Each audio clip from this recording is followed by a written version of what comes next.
পার্শে মাছের হালকা ঝোল বাঙালিদের অত্যন্ত প্রিয় একটি গ্রীষ্মকালীন বা দৈনন্দিন দুপুরের খাবার।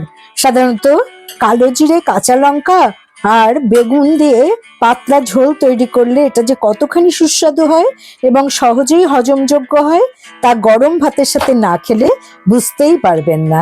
তা আসুন দেখে নিন আজকে আমি কিভাবে এই রেসিপিটা সুন্দরভাবে তৈরি করলাম।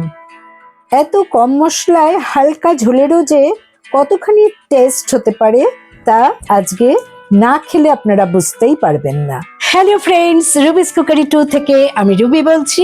আপনাদের সকলকে স্বাগত জানিয়ে আজকে আমি একটা পার্শে মাছের রেসিপি নিয়ে হাজির।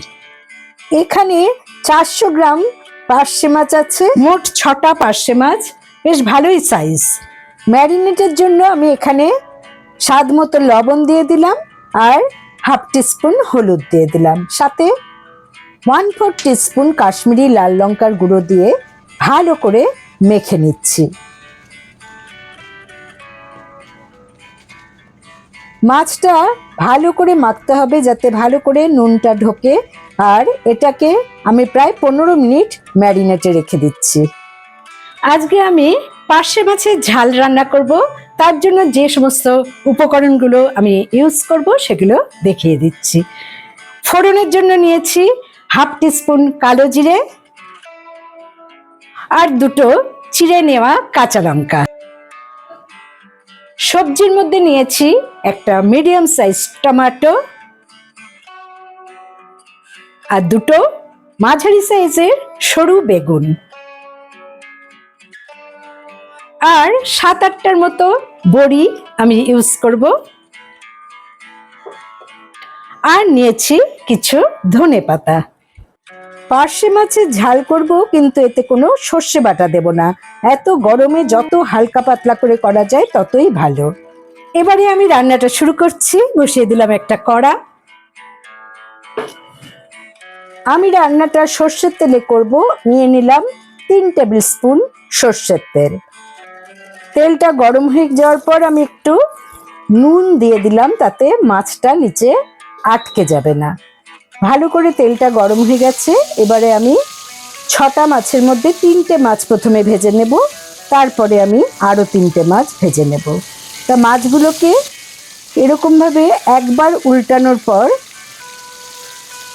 আবারও কিছুক্ষণ রেখে দ্বিতীয়বার উল্টে নেব। এরকম 1-2বার উল্টানোর পর আর খুব বেশি ভাজা করতে হবে না, তুলে নিচ্ছি। পার্শে মাছ খুবই নরম জাতীয় মাছ, তাই খুব সাবধানে এটা ভেজে তুলে নেবেন। প্রথম ব্যাচের মাছ ভাজা হয়ে গেল। এবারে দ্বিতীয় ব্যাচের মাছ ভেজে নিচ্ছি।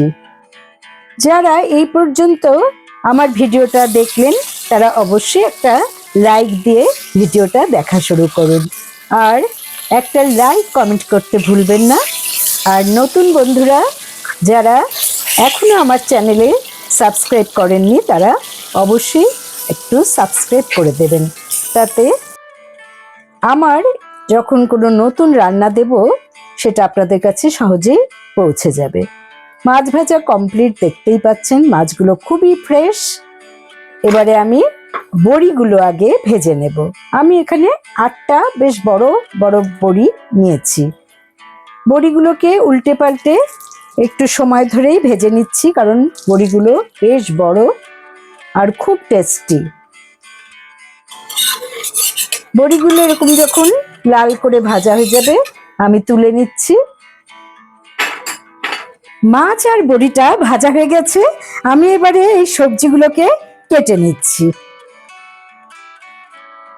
সবজিগুলো কাটার আগে আমি একটু ভালো করে সব সবজি ধুয়ে নিচ্ছি।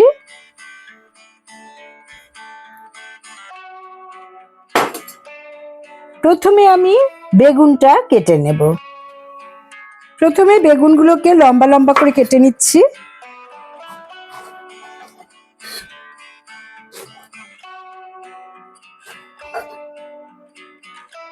এইভাবে সমস্ত বেগুন কাটা হয়ে গেল। আমি আবারও জলে বেগুনটা ভিজিয়ে রাখলাম।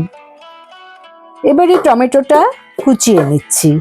বেগুন যত বেশি জলে ভিজিয়ে রাখবেন ততই বেগুন কম তেল টানবে। এবারে ধনেপাতাটাকেও বোটার দিকটা ফেলে দিয়ে আমি কুচিয়ে নিচ্ছি।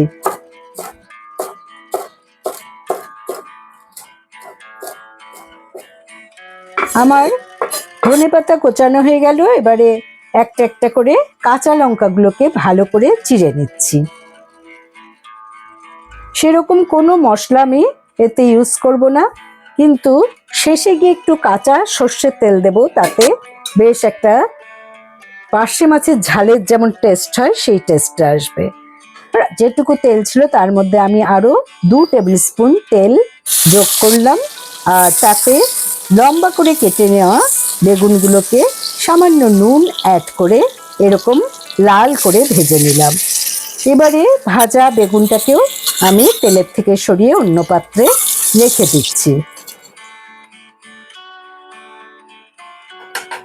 এবার আর তেল দিলাম না, এই তেলেই 2 চিড়ে রাখা কাঁচা লঙ্কা দিয়ে দিলাম।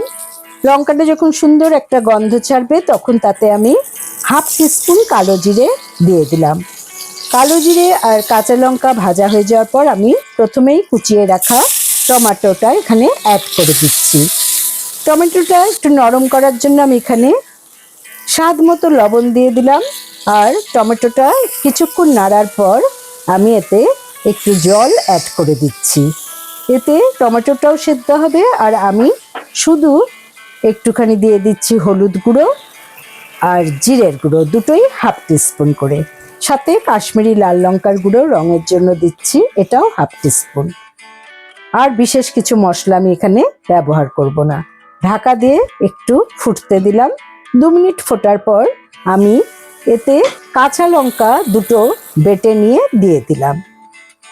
একটু ঝাল ঝাল টেস্ট হলে খেতে ভালো লাগবে, তাই ঝালটা আপনারা আপনাদের পছন্দ মতো দেবেন। যখন সমস্ত মশলা শুকিয়ে গেল তখন আমি এখানে পরিমাণ মতো জল অ্যাড করে দিলাম।